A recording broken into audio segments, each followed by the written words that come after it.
of having a solid project plan is that it will help your project team work out where you're most likely to go off track. It's a good idea to sit together with your project team and think about some of the risks. In other words, the barriers that might get in the way of you doing the things you said you were going to do at the time you said you were going to do them.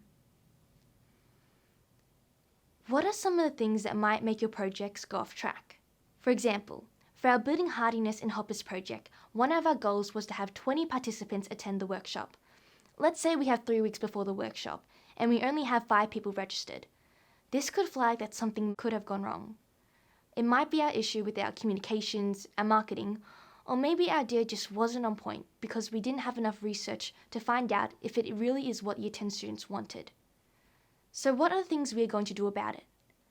Gather your project team and think through the ideas that might help. Maybe you could try another blast through all the advertising channels.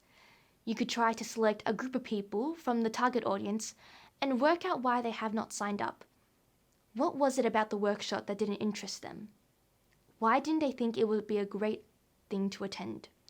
Maybe you could ask those people who are coming as to why their friends haven't registered as well. There are many things that you could do to get the project back on track, so you can reach your target goals. That's why it's good to have some milestones in place, so you can think about what you might have expected to happen at certain stages of the project. This not only helps you evaluate the project and what's going on well, but also what's not gone so well.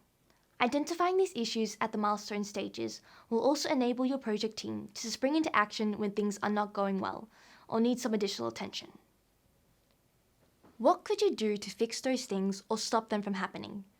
This is really about risk management planning.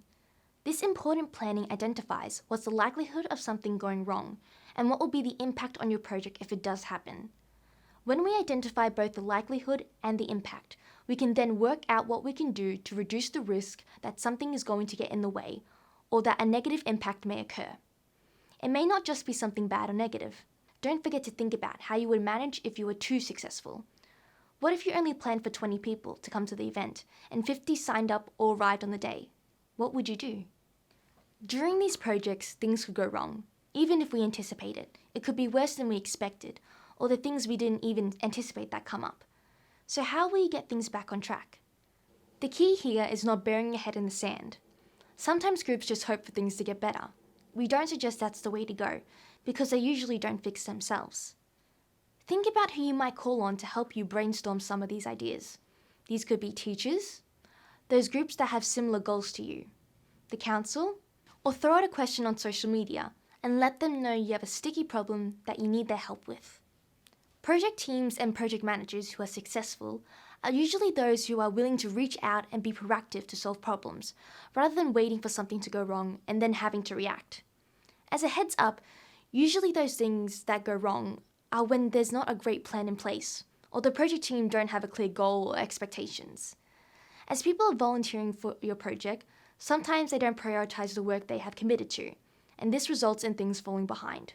A great project manager, or the person leading the project, is not just a doer, they're the ones who help pull the team together and support the people in getting their jobs done.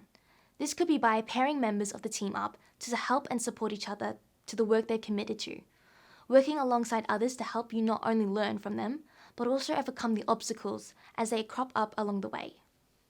So to wrap up this Keeping Your Project on Track video, these are the things we have looked at. Reinforcing the importance of a good plan, brainstorming or risk management planning those things that could go wrong, being proactive if things aren't going to plan, and working together as a team is the best way to keep the actions ticking along. Our next video will look at how to run an effective project meeting. Be sure not to miss it.